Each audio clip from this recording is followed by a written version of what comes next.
Hola a todos desde MyFishRoom. Llevábamos un tiempo bastante largo, demasiado largo, sin hacer ninguna videoficha de peces. Y retomamos la senda de estos vídeos que tanta ayuda os dan para poder mantener correctamente esas especies atractivas que podéis encontrar en comercio, con un pez al que le hemos tomado muchísimo cariño en el tiempo que llevamos disfrutándolo en MyFishRoom. Estoy aquí en el paludario donde estamos manteniendo unos ejemplares de este maravilloso pez. Sabéis que soy un fiel defensor de los nombres científicos de los peces, pero en esta videoficha me vais a permitir la licencia de que lo diga solamente una vez, porque es de los nombres científicos que me cuesta decir, y voy a intentar decirlo bien la primera vez y después voy a seguir hablando de este pececito por su nombre común. Yo sé que no os va a importar. Vamos a hacer la videoficha del Sphaerictis osfromenoides, conocido comúnmente como gurami chocolate.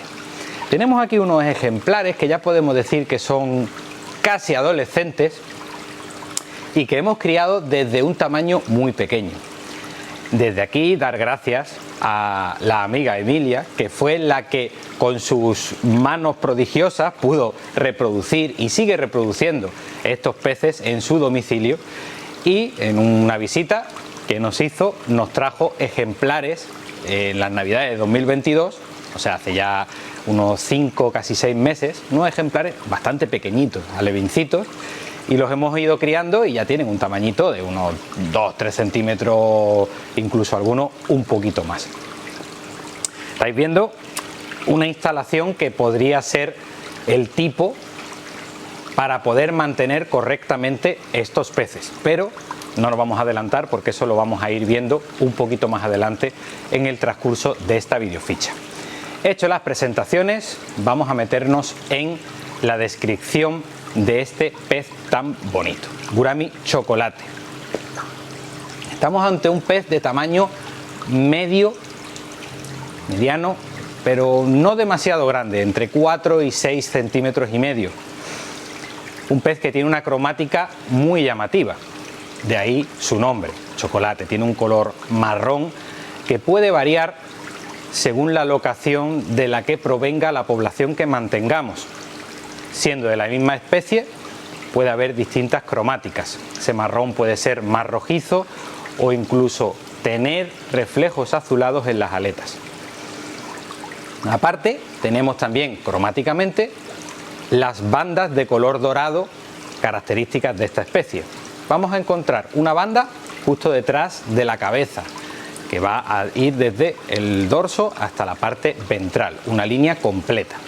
Otra línea la vamos a encontrar pasada la mitad del pez hacia el tercio posterior. Otra línea más, que sería la tercera, entre la línea segunda y el pedúnculo de la cola. Y otra en el pedúnculo de la cola. Entre la tercera y la cuarta se presenta una barra partida que normalmente no está continua y que solo deja un poco de banda dorada en la parte dorsal y un poquito en la parte ventral de nuestro pez. Si nos vamos a la morfología propiamente dicha, tenemos un pez que está aplanado lateralmente, es un pez planito y un pez que tiene una extensión dorso-ventral grande para la longitud que tiene. Tenemos un pez ancho y estrecho, ancho de altura y estrecho de grosor. Es un pez finito para poderse meter en esos lugares donde vive, en los que hay tanta rama, y si no, no le permitiría poder avanzar correctamente. Todos los peces tienen cromática y morfología adaptada al medio donde viven naturalmente. ¿Por qué tiene esos colores? Porque se va a mimetizar con el hábitat natural. ¿Y por qué se tiene esa forma? Para poder permitirle desplazarse para alimentarse también en su hábitat natural, que describiremos un poco más adelante. La cabeza, en proporción con el cuerpo, es de tamaño un poco pequeña. Tiene una forma triangular bastante acusada. El ojo, grandecito para el tamaño del cuerpo y de posición más dorsal. Está de la mitad de la cabeza hacia arriba. La boca, pequeñita, posición frontal y bastante afiladita, retráctil, como la gran mayoría de las bocas de los peces, por lo tanto puede hacer el lanzamiento de la boca, y la retracción se suele dar en peces que son depredadores. Ya nos está dando también una pequeña pista de cómo se va a alimentar. En cuanto a aletas, las aletas pectorales son de color transparente, no tienen cromática. La aleta caudal pasa lo mismo, aunque en algunas poblaciones podemos encontrar bandas de color rojizo en la parte superior e inferior de esta aleta caudal. Nos vamos a las aletas más imponentes de estos peces, la dorsal y la inguinal. La dorsal va a presentar líneas horizontales, dorada, marrón dorada, y la ventral va a tener también líneas, aunque no están tan bien definidas. Es un patrón que puede variar en función de los especímenes que mantengamos y también de la locación de las que provengan. Ahí es donde podremos encontrar, tanto en la aleta dorsal como en la aleta anal o inguinal, esos reflejos azules que se presentan en algunas de las poblaciones. Vamos a ir a describir lo que es el hábitat natural de estos peces. ¿De dónde provienen estos peces? Sudeste asiático, es obvio, como todas las especies que podemos mantener de la familia de los guramis. En concreto, de Malasia, Borneo y Sumatra. En esos lugares vamos a encontrar selvas que desgraciadamente están en retroceso, pero el hábitat ideal sería una selva muy densa, muy densa, tan densa que no va a dejar pasar demasiada luz y nada de sol directo a las zonas de agua donde estos peces se van a mantener. Son zonas de agua con poco movimiento, van a ser charcos, pantanos o arroyos, pero con una circulación muy lenta en la que se acumula mucha materia vegetal, tanto en el fondo, en forma de hojas, semillas que estarán en descomposición y darán un lecho protector para que ellos se puedan ocultar, se puedan alimentar, como ramas o raíces de los árboles que tenemos en la parte superior, ¿vale? Esa fronda tan densa. Por eso decía que el color, en el apartado anterior, daba pista de dónde vivía. Vive en un agua que, al tener tanta cantidad de material vegetal en descomposición, es de un color oscuro, un aguas negras. Aquí lo veis. Hoy hemos hecho cambio de agua y está un poquito clarito. Normalmente los que venís por aquí sabéis que tiene un tono bastante más oscuro. Así, con esa cromática, en un agua de ese color y encima poco iluminada, va a tener un mimetismo perfecto para poder alimentarse de todos esos pequeños crustáceos, larvitas y pequeños pececitos de los que se pueden llegar a alimentar. La forma, al ser comprimido, pues también les va a permitir meterse entre todo ese ramerío, entre toda esa hojarasca que se va a encontrar en el fondo, para alimentarse o para irse a encamar, para descansar o para buscar protección en el caso de hembras que estuvieran preñadas. Vamos a entrecomillar lo de preñadas y lo entenderéis un poco más adelante. No solo viven en este tipo de hábitats de aguas negras, también los podemos encontrar en lugares que tienen las mismas calidades de agua, pero con aguas cristalinas. De hecho, estos ejemplares que nosotros mantenemos aquí, la amiga Emilia los tiene en un aguas cristalinas que lo ves y da gloria de verlo. Está aquello precioso, porque encima está plantado. Si os dais cuenta, en el caso del aguas negras no os he comentado que haya plantas sumergidas. Hemos dicho, una zona de selva muy tupida, muy poca luminosidad y mucho menos dentro del agua. Por lo tanto, si encontramos algo de vegetal, va a ser flotante y poca cantidad.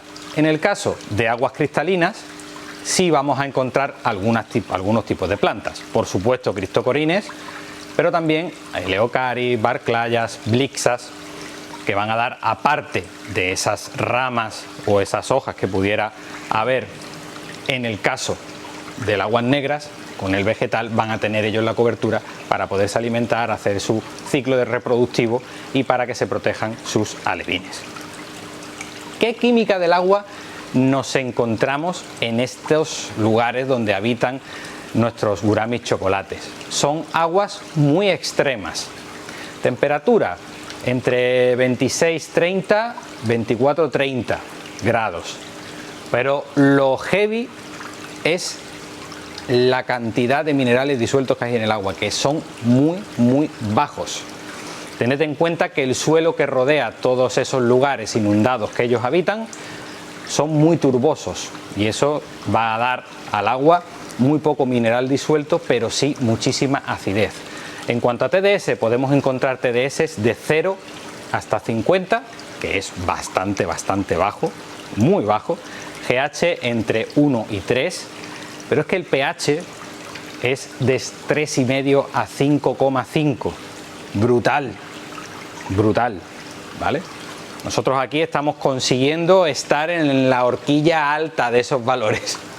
Y fijad cómo está el acuario y utilizamos 100% agua de osmosis.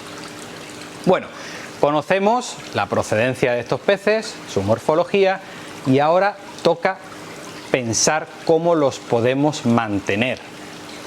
Son peces que van a gustar de estar en pequeños grupos y en grupos de mayor tamaño si el tamaño del acuario lo permite. El tamaño mínimo de instalación que yo recomendaría serían 60 litros, pero me parece un poco justo, me iría a unos litros más. Siempre hablando de mantener ejemplares que van a estar con nosotros todo su ciclo vital y se van a hacer adultos en ese acuario. Por lo tanto, yo arrancaría en 80, me sentiría más feliz y ellos seguro que también. De 80 hacia adelante. A mayor litraje, mayor cantidad de guramis vamos a poder mantener y podremos combinar con otras especies de peces.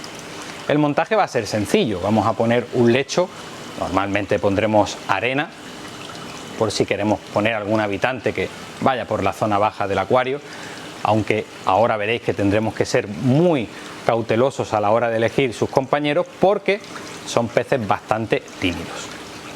Vamos a poner un lecho, por ejemplo, de arena, que tenga algunos cantitos rodados de diferentes calibres para que sea más natural, y vamos a tener en ese fondo bastante cantidad de hojas. Podéis utilizar las hojas que tengáis a mano, podéis utilizar catapa, podéis utilizar magnolio, aguacate, mango, roble, las que tengáis, ¿vale? Si tenéis semillas que podamos utilizar como piña de liso, etc., perfecto. Y una muy buena cantidad de madera, la que os guste. Si es tipo mangrove, como tenemos nosotros aquí, redmore, driftwood, ¿vale? Son maderas que van a teñir más el agua, por lo tanto vamos a conseguir mejor el efecto de aguas negras, pero no va a ser tan ramificado. Que utilizáis tipo fingerwood, tipo sunken, no vamos a tener tanto tanino en el agua, pero vamos a tener más ramificación. Como ya os digo, a vuestra elección. De tema plantas, yo no me complicaría y si acaso pondría algo de cobertura con alguna planta flotante. Que no os podéis resistir y queréis mantener algunas plantas con estos peces y con esa química del agua, tenemos que irnos a plantas bastante sencillas, microsorum, alguna nubia y algún musguito o alguna cosita así. No va a dar para mucho más, porque además la iluminación que debemos usar debe ser suave. Ya hemos escuchado antes, viven en zonas de selva muy tupidas en la gran mayoría de las ocasiones, entonces no les gusta tener una iluminación demasiado fuerte. Si hacemos eso, vamos a tener peces que van a sentirse retraídos y no van a salir de su encame o de debajo de las raíces para comportarse de una forma más extrovertida. Química del agua, obviamente estamos teniendo la necesidad imperiosa de utilizar agua de osmosis, a no ser que seáis súper afortunados y viváis en una zona en la que el agua sea de una mineralización súper baja. Agua de osmosis, mucho mejor, porque así podemos controlar parámetros. Aquí utilizamos 100% agua de osmosis y no añadimos nada, absolutamente nada. TDS, la última medición que hicimos pues, semana pasada, serían 5 o 6 de TDS lo que teníamos. Nuestro agua de osmosis a la 0 y el TDS que se va acumulando, pues bueno, son residuos y aportes que puede hacer el material de decoración y orgánico que tenemos dentro del acuario. Corriente, bueno, hemos dicho, son peces de agua muy calmada, Pero filtración debemos tener, porque es muy importante mantener niveles de nitrógeno muy bajos. Son peces sensibles a nitritos altos o cosas peores como amonio. Por lo tanto, buena filtración biológica, un filtro exterior sería muy buena idea, filtro de mochila también sería un buen aliado, y en el caso de que pongamos un filtro exterior le pondríamos una salida en forma de copa, un lily pipe, para frenar ese flujo y que tengamos un agua más suave de movimiento, que también ayudará, si tenemos plantas flotantes, que no se nos estropeen con la corriente que genera nuestra filtración. Tenemos un hábitat para nuestro gurami chocolate fantásticamente diseñado y ya tenemos sus habitantes dentro. ¿Cómo podemos mantenerlos de forma correcta? Pues uno de los factores determinantes, aparte de la calidad del agua y de unos elementos decorativos correctos, serán la alimentación y los compañeros con quien los vamos a mantener. Comenzamos con la alimentación. Son microdepredadores, ya lo hemos dicho con anterioridad, entonces tendremos que darle un alimento que tenga un contenido proteico elevado. Podemos hacerlo de diferentes formas. Y siempre la recomendación que lanzamos desde MyFishRoom es que se utilice un alimento seco como principal fuente de nutrición de nuestros peces. En este caso concreto, según si los ejemplares que compramos son criados en cautividad o no, probablemente al principio el alimento seco no lo quieran comer y haya que tirar de alimentos vivos o alimentos congelados. Pero lo ideal sería derivar a dar un alimento seco que tenga un grano pequeño y que tenga un contenido de proteína alto. Aparte, siempre va a ser un gran aliado tener alimentos congelados variados que tengan un tamaño pequeño, por ejemplo el ciclops, la dafnia, la artemia y alguna larva como la larva negra o la larva blanca. Y además también podríamos utilizar el tubifex. Todos son elementos finitos o de tamaño pequeño para que lo puedan comer de forma fácil. Si tenemos alimento vivo propiamente dicho, será fantástico darle artemia viva, darle grindal, darle cualquier cepa de alimento vivo que podáis mantener, será un extra muy bien apreciado por este tipo de peces. Tema compañeros. Lo más importante de todo es tener en cuenta que nuestros gurami chocolates suelen ser peces bastante tímidos. Por lo tanto, vamos a elegir peces que tengan una natación tranquila, que tengan un tamaño pequeño, pero que no puedan ser depredados por nuestro gurami chocolate. ¿Por qué digo esto? Porque en cuanto a peces no vamos a tener problemas, pero mantener invertebrados puede llegar a ser un poco comprometido. Peces que podríamos mantener con ellos, cualquier rasborino de tamaño pequeño o micro rasborino, boraras, las que queráis, Brillitae, Naevus, Urustalmus, ¿qué te digo yo? Rasbora galaxy, todo este tipo de peces que son de tamaño pequeño los podemos mantener. Trigonostigma engeli, Trigonostigma spei, incluso un heteromorfa que aunque tenga un tamaño grande son peces de natación tranquila. En el hábitat natural de ellos también encontramos algunas especies de betas salvajes, como el beta imbelis. Podría ser una opción, siempre y cuando el tanque tenga un tamaño más grande de lo que hemos hablado en un trocito del vídeo anterior, que dijimos de 80 litros hacia adelante, pues lo ideal sería un acuario de 180 o 200 litros si queremos mantener los gurami chocolate con los betas salvajes. Invertebrados. Gambitas, yo descartaría totalmente, porque todas las gambitas adultas no van a tener mucho problema, aunque sí lo tendrían con la temperatura, porque estamos hablando de peces para mantener el agua bastante caliente, pero todo lo que fuera ooteca o pequeña gambita va a ser depredado con mucha alegría por nuestros gurami chocolate. Así que peces tranquilos, de tamaño pequeño, para que no interfieran en su comportamiento ni en su alimentación, y poquito más, no os compliquéis demasiado, y si hacéis un mono específico lo vais a disfrutar bastante más. ¿Para qué pueden ser útiles los compañeros? Para casos en los que nuestros peces son demasiado tímidos y en ausencia de movimiento en el tanque no llegan a coger la confianza para salir y mostrarse. Entonces meter un pequeño cardumencito de alguna de estas especies nos podría ayudar. Cría. ¿Cómo criar estos peces tan bonitos? Ya lo he dicho al principio del vídeo, es una empresa bastante complicada, por no decir muy complicada, pero lo primero que tendremos que saber es diferenciar macho de hembra. Es bastante sencillo. Sabéis que la cromática de nuestros peces evoluciona en función del momento en el que se encuentren. Y en el momento de gravidez, en el momento de estar en celo, a tope de celo, podemos ver diferencias cromáticas bastante evidentes. Los machos se ponen de un color grisáceo y las hembras se ponen de un color marrón oscuro y las bandas de un color dorado muy intenso. Pero eso solamente en el momento culmen de celo de nuestros peces. En el momento de diapausa, de estar tranquilos, de no estar en ese momento de hormonal a tope, ¿cómo podemos diferenciar macho de hembra? Pues tan sencillo como mirar la cabeza y mirar la parte de abajo de la mandíbula. Los machos la van a tener muy recogidita, una caída en línea recta, y las hembras la van a tener abolsada, van a tener como una protuberancia.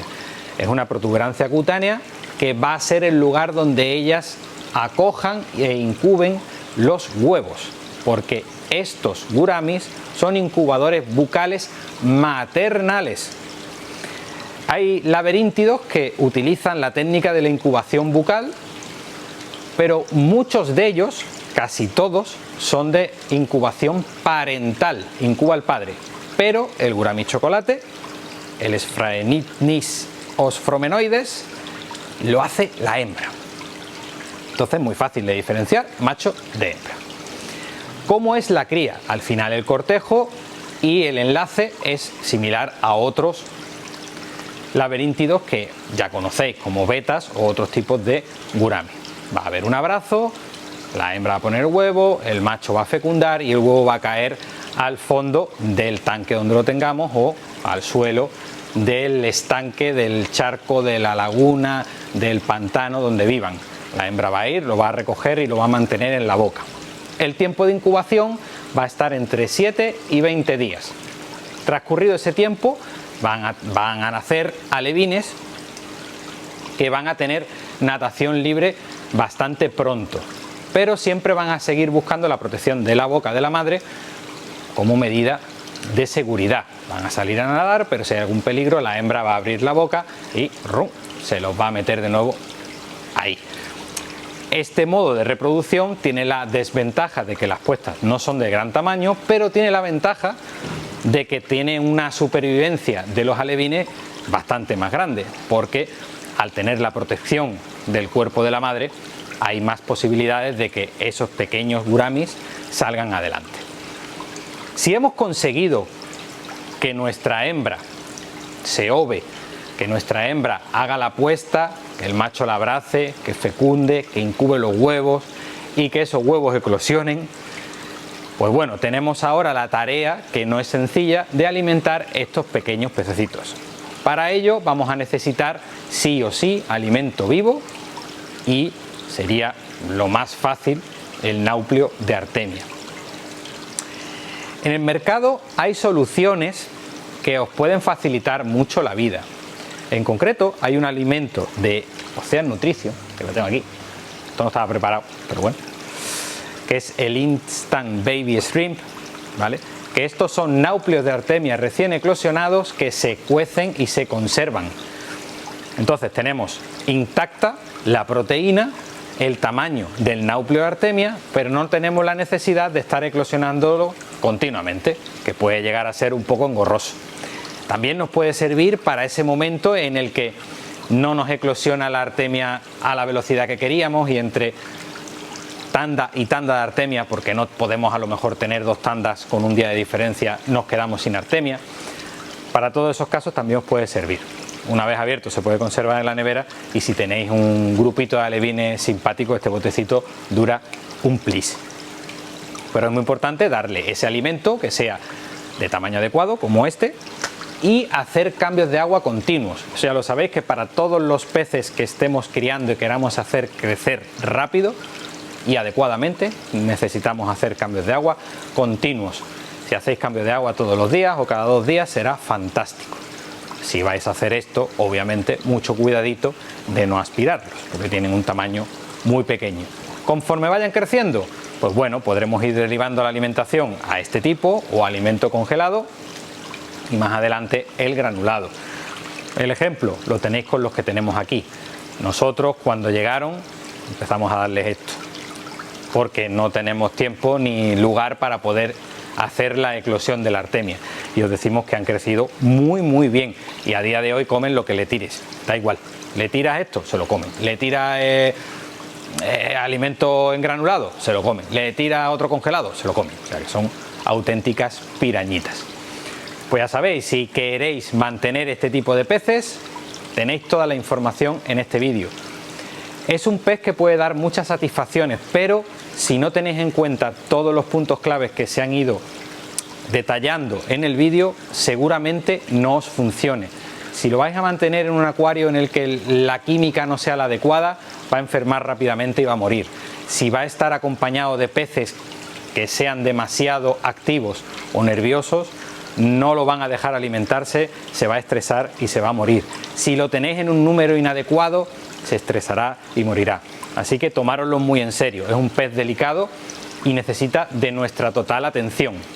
Si hacéis como hemos dicho, lo disfrutaréis durante un tiempo bastante largo. Si no, pobrecito, no aguantará. Espero que el vídeo os haya gustado, nos vemos en próximos. Un saludo desde My Fish Room.